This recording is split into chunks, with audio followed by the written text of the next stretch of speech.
রমজানকে নিয়ে, রমাদান মাসকে নিয়ে আল্লাহ সুবহানাহু ওয়া তাআলা বান্দার ওপর কী প্রস্তুতি নিয়েছেন। এখন আমরা পদার্পণ করছি মাহে রমজান, যেটা হাজার মাসের চেয়ে উত্তম। বাকি 11টি মাস যা আমরা কাজকর্ম করেছি, যা অন্যায় করেছি, যা খারাপ কাজ করেছি, যা অবৈধ কাজ করেছি, যা কিছু অন্যায় কাজ করেছি, এই একটি মাসে আমাদেরকে মাসুল করতে হবে।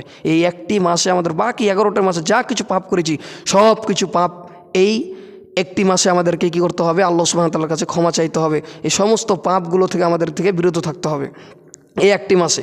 সম্মানিত উপস্থিতি, রমজানকে ঘিরে আল্লাহ সুবহানাহু ওয়া তাআলা বান্দাদের ওপর প্রস্তুতি নিয়েছেন যে আল্লাহ রাসূল সাল্লাল্লাহু আলাইহি ওয়াসাল্লাম বলছেন, ইজা কানা আউয়ালু শাহর রমাদান, রমজান মাসের যখন প্রথম রাত্রি আসে, প্রথম রাত আসে, তখন আল্লাহ সুবহানাহু ওয়া তাআলা শয়তানকে জিজিরবদ্ধ করে দেয়, বেঁধে দেওয়া হয়। ওয়াফুতিয়াতিস সামা, আসমানের সকল দরজাকে খুলে দেওয়া হয়। অগুল্লিগাত আবু আবুল নার, এবং জাহান্নামের দরজাকে বন্ধ করে দেওয়া হয়।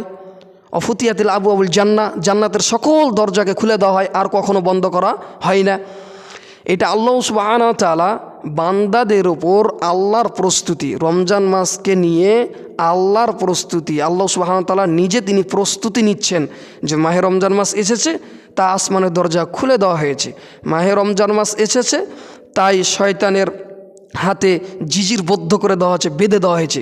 রমজান মাস এসেছে, তাই জান্নাতের সকল দরজাকে খুলে দেওয়া হয়েছে, আর কখনো কেউ বন্ধ করা হবে না। এটা কিসের জন্য?